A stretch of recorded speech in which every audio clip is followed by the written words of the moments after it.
오늘은 하나님의 시각으로 사람을 바라보라. 하나님의 시각으로 사람을 바라보라 라는 주제로 하나님의 마음을 알아가도록 하겠습니다. 오늘 말씀의 배경은 하나님이 사울왕을 폐하시고 다윗에게 기름을 붓는 장면입니다. 사무엘이 천신만고 끝에 이새의 집에 도착해서 이새와 그 아들들에게 함께 예배 드리자고 합니다. 그런데 이새는 8명의 아들들이 있었는데도 7명의 아들들만 불러모았습니다. 이때 다윗은 그래서 양을 치고 있었는데, 좋게 말하면 현장에서 충성을 하고 있었던 것이고, 나쁘게 말하자면 아버지 이새에게는 별 관심을 못 받고 있는 사람이었습니다. 또 형들에게도 무시를 당하고 있었던 것 같았습니다. 그러니까 사무엘에게 7명의 아들들이 다 보일 때까지 다윗에 대해서는 일절의 언급이 없습니다. 아버지 이새도 다윗에 대해서는 말이 없고, 형들도 우리 막내 동생 다윗이 없습니다, 이런 말 한마디쯤은 할 만도 한데 아무런 말이 없습니다. 그런데 7명의 아들들이 모두 탈락을 합니다. 그래서 어쩔 수 없이 부른 게 다윗입니다.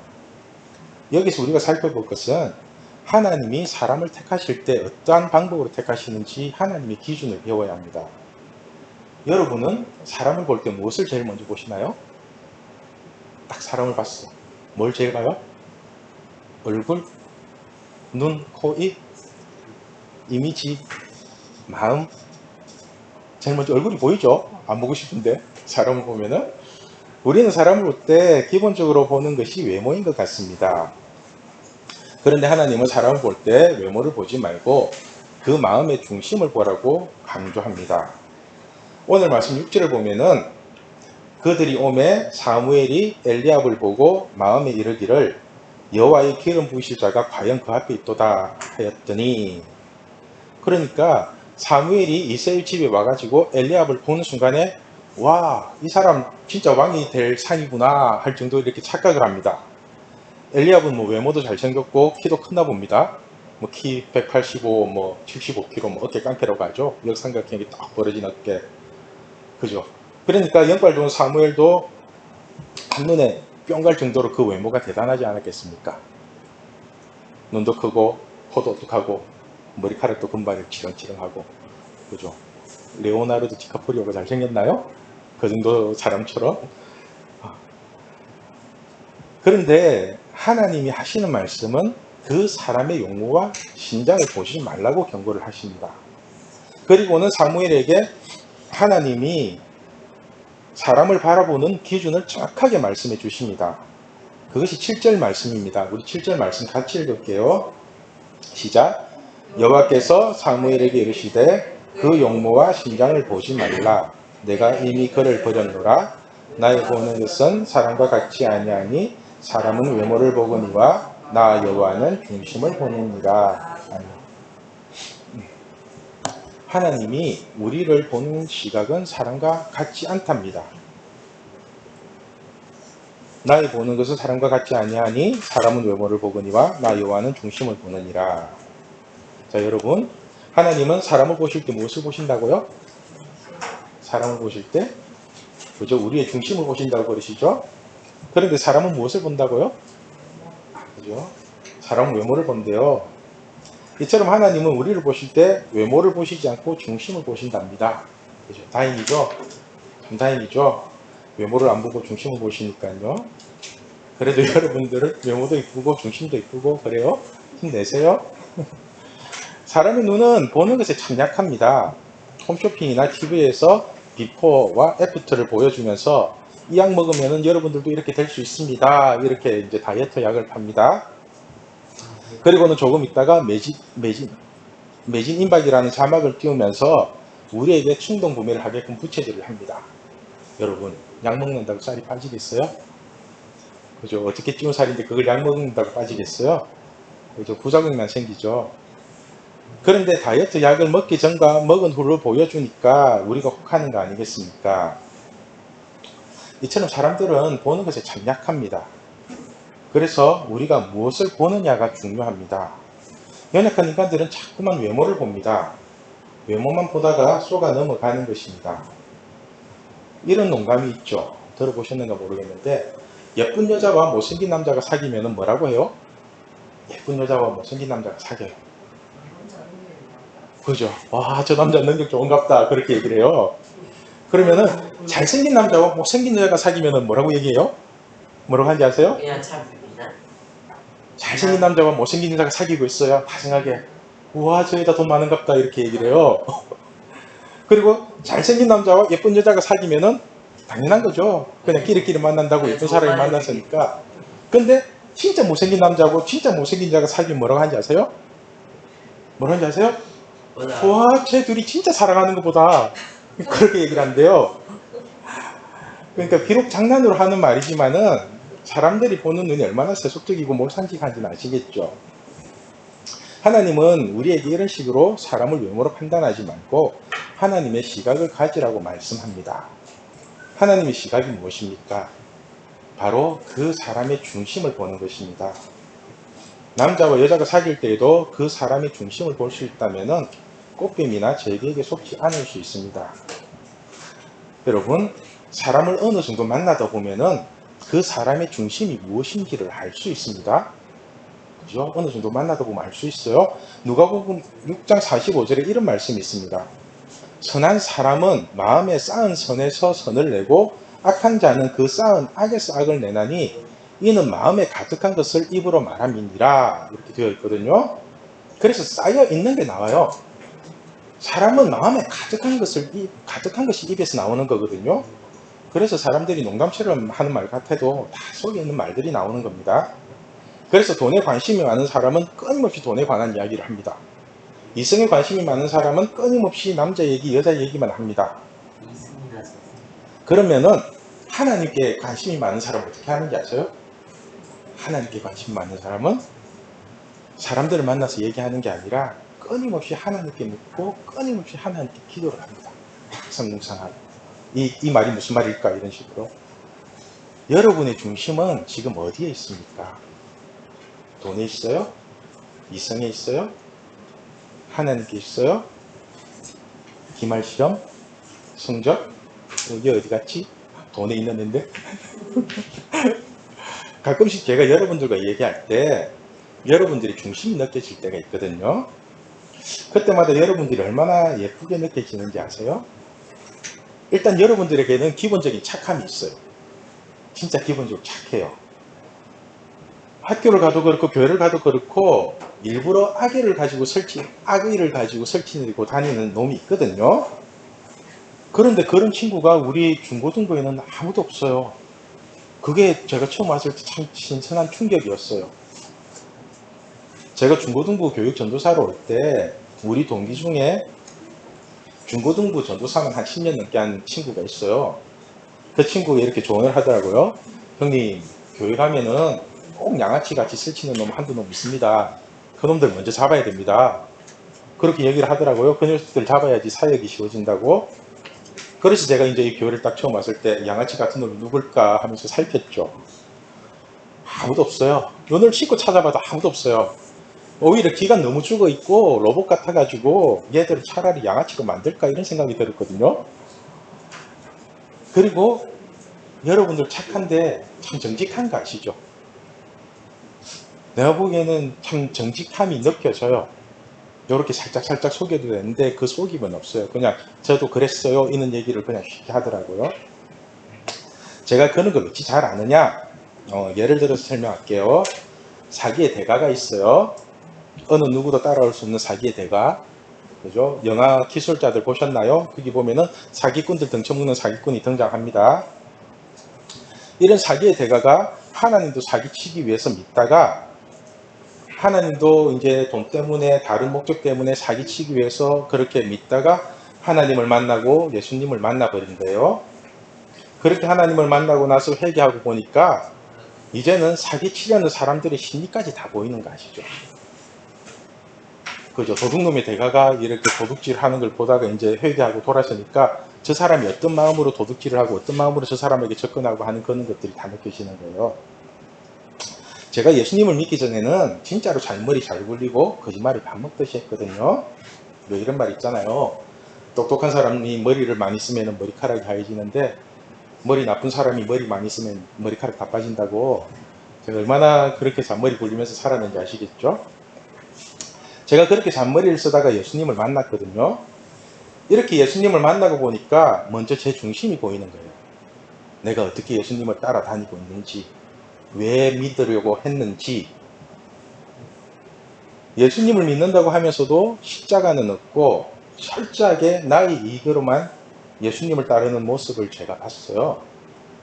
제가 예수님을 인격적으로 만나기 전까지는 철저하게 가룟유다의 모습으로 예수님을 따랐거든요. 그래서 제가 가룟유다의 심리는 잘 알아요. 성경 읽어보면은 가룟유다는 단 한 번도 예수님을 믿은 적이 없습니다. 그죠? 오직 장사꾼의 심리로 돈으로만 예수님을 따라다녔어요. 그래서 예수님을 은삼십에 팔고, 그리고 자기 잘못을 뉘우쳐갖고 예수님한테, 예수님, 제가 예수님을 팔았습니다. 용서해 주세요. 이걸 어떻게 해야 될까요? 이렇게 안 나가죠. 다시 자기가 돌려주잖아요. 그 돈 받는 사람한테 얘다 갖고 가라. 그래서 얘는 예수님하고 상관없이 자기 이익으로 쫓았던 사람이었거든요. 그러니까 하나님도 오죽하면 저한테 그렇겠어요. 아빠 돈 안 주면 아빠도 안 믿을 거니? 그죠? 제가 얼마나 돈 때문에 하나님을 믿는 척 했는지 아시겠죠? 그런데 이제는 돈 안 줘도 하나님 잘 믿어요. 저는 지금 하나님이 그냥 너무 좋아요. 제가 돈을 포기하니까 하나님 전체가 저한테 왔어요. 그게 너무 좋아요. 그러니까 그냥 하나님이 저에게는 그냥 아빠 아버지예요. 여러분, 사람을 볼 때에 겉모습을 보지 마시고 중심을 보셔야 됩니다. 껍데기는 얼마든지 속일 수 있거든요. 짝퉁도 진짜처럼 얼마든지 만들 수 있지만은 그 시리얼 넘버는 못 바꾸잖아요. 그죠? 우리도 민증이 있듯이 정확하게 그거는 속일 수 없는 것들이 있어요. 행위로는 사랑하는 척, 믿는 척 할 수 있어도 그 중심은 절대로 속일 수가 없습니다. 더욱이 하나님은 절대로 우리의 행위에 속지 않으십니다. 오늘 본문의 다윗은 사람이 알아주든 알아주지 않든 오직 하나님만 바라보며 자기 할 일을 합니다. 그래서 하나님도 다윗을 내 마음에 합한 사람이라고 최고의 칭찬을 하시잖아요. 사도행전 13장 22절 말씀입니다. 우리 같이 읽을게요. 22절 시작. 패하시고 다윗을 왕으로 세우시고 정언하여 이르시되 내가 이새의 아들 다윗을 만나니 내 마음에 합한 사람이라 내 뜻을 다 이루리라 하시더니. 아멘. 자, 하나님의 시각으로 볼 때 다윗은 어떤 사람이라고요? 하나님 마음에 맞는 사람. 그래서 하나님은 다윗을 통해서 어떤 일을 하시겠다고요? 하나님의 뜻을 다 이루겠다고 하십니다. 아시겠죠? 여러분, 하나님의 뜻을 이루고 싶습니까? 먼저 하나님 마음에 합한 사람이 되십시오. 그거 되면은, 하나님 마음에 합한 사람이 되면은 하나님이 여러분에게 모든 은사와 모든 능력을 부어주셔가지고 하나님의 뜻이 이루어지도록 하나님이 인도해 주시는 거예요. 그래서 나중에 보면은 내가 한 게 하나도 없이 하나님 다 했다는 그 고백이 저절로 나와요. 저절로. 하나님의 뜻을 이루는 길은 내가 무엇을 하는 것이 아니라 하나님 마음에 합한 사람이 되면 저절로 되는 것입니다. 우리가 저번 주까지 10계명에 대해서 배웠죠. 그죠? 10계명이 6번째 계명이 뭐였어요? 기억나요? 첫째, 둘째, 셋째는 하나님에 대한 거고, 네 번째 안식일 기억하라. 다섯 번째, 내 부모를 공격하라가 아니고 공경하라. 그리고 살인하지 말라 했죠. 살인하지 말라 여섯 번째. 자, 사람이 살인을 하지 않는 이유를 크게 두 가지로 나눠봅시다. 어떤 사람은 누군가를 칼로 찔러 죽여버리고 싶은데 그렇게 하지 못하는 이유가 상대방이 찔르면 너무 아플까봐. 그죠? 칼 맞으면 아프잖아요. 그 아픔이 느껴져서 사람을 찌르지 못하는 거예요.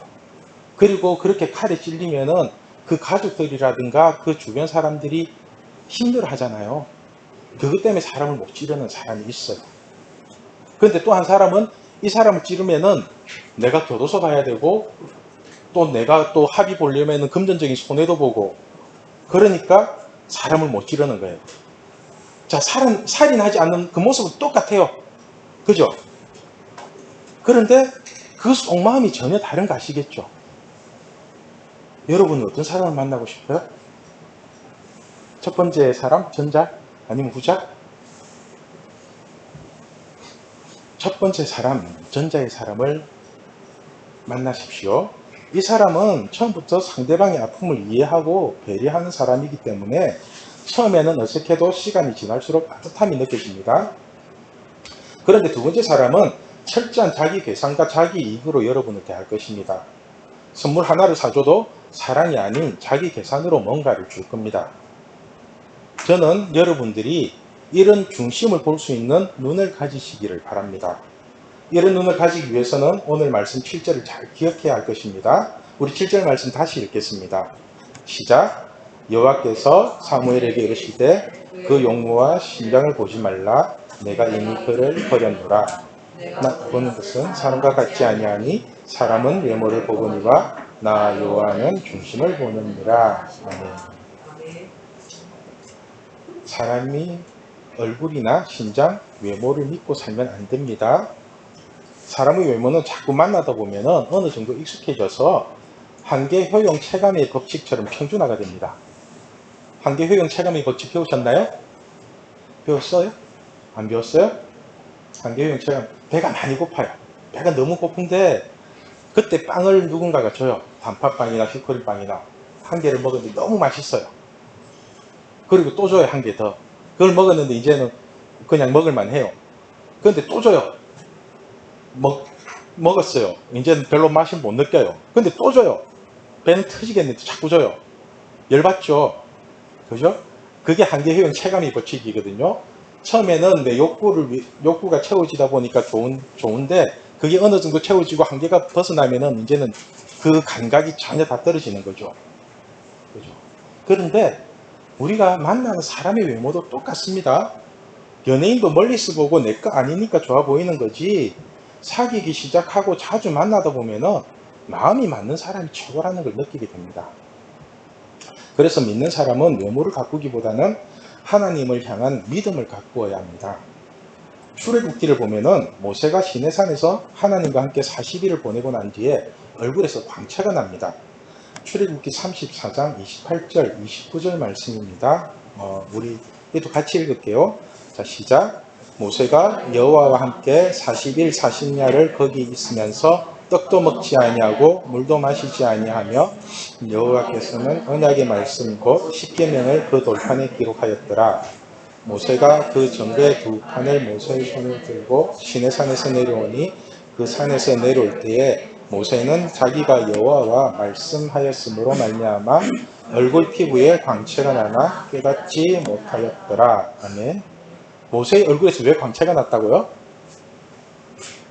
이 할아버지가 왜 얼굴에서 광채가 났어요? 그죠? 하나님과 함께 지내면서 하나님과 말하였으므로. 여러분 아시죠? 그때는 뭐 자외선 차단제도 없었고 뭐 SK2 뭐 설화수 뭐 이런 거 아무것도 없었습니다.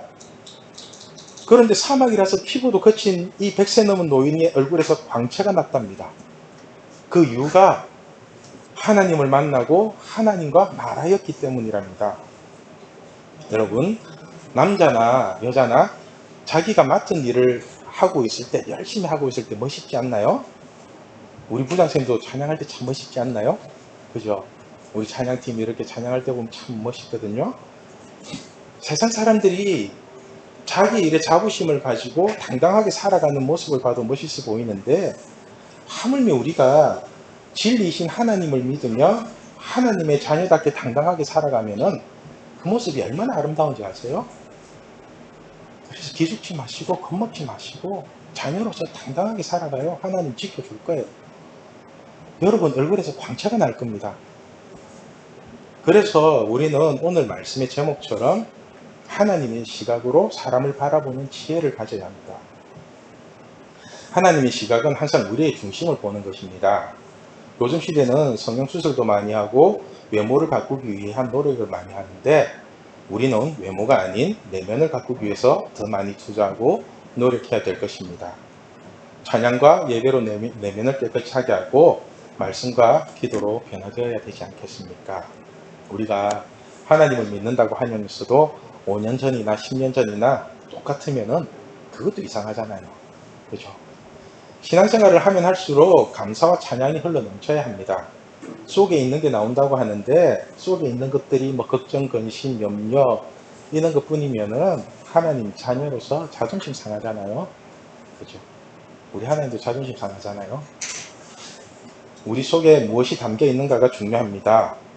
여러분의 마음속에 하나님으로 가득 차길 바랍니다. 여러분, 지혜로운 사람은 외모를 보는 것이 아니라 그 사람의 중심을 봅니다. 하나님이라는 공통의 분모를 가진 사람을 만나십시오. 그 중심에 하나님이 있는 사람을 만나십시오. 그래야지 대화가 되고 함께 예배 드릴 수 있습니다.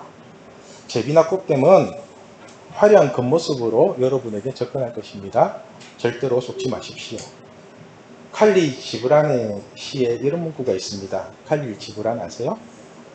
제가 보고 참 보여줄 수 있는 사랑은 아주 작습니다. 그 뒤에 숨어있는 보이지 않는 위대함이 견주어 보면 여러분 보여지는 사랑보다는 보이지 않는 사랑을 볼 수 있는 눈을 가지시길 바랍니다. 하나님의 사랑은 눈으로 보는 것이 아니라 마음으로 느끼는 것입니다. 하나님의 사랑을 마음으로 느끼고 사람을 외모로 평가하지 않는 우리 신암교회 중고등부가 되면 좋겠습니다. 또한 자신의 외모가 아니라 자신의 마음을 아름답게 가꾸고 자신의 모습을 하나님의 마음에 합한 자로 가꾸는 우리 신앙교회 중고등부가 되길 바랍니다. 기도하겠습니다.